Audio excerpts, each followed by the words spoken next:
момент, когда я разобрался с тем, что нужно делать, как это делать, что мне для этого необходимо, возникла вторая проблема. В России нет сырья. Вот нужного, необходимого сырья. Что я только не делал. Я в разные компании на тот момент звонил, да, отказывались в основном как-то помогать. И я позвонил единственный производитель сырья, полимерного сырья для нашего продукта, это Невинномысский азот. Был такой завод, он сейчас уже закрылся, но вот он, по крайней мере, выпускал 3-4 марки полимерного сырья, которые, в принципе, они подходили. Мы получили образцы, их опробовали, поняли, что это совсем не то, что нужно, но другого просто на тот момент не было. Так родился Геликс. Вот, я думаю, те, кто уже давно с нами, да, то есть они помнят эту, то время, да, когда мы выпускали, с ним была куча проблем.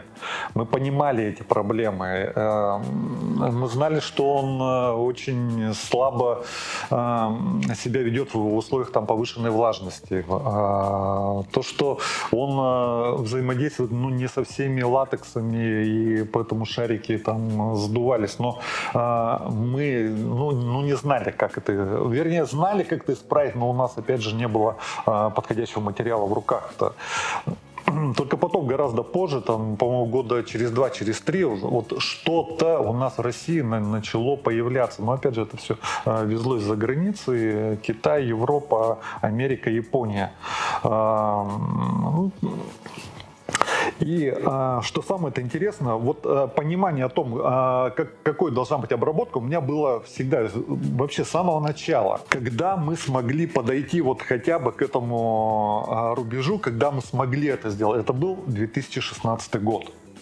Когда мы обратились к поставщику с очередным вопросом: вот нам нужно вот конкретно вот это вот сырье. Он сказал: нет, это, понимаете, это очень сложная тема, это вот сейчас там какие-то очень крупные поставки, вы у нас это не возьмете, что мы с этим будем делать?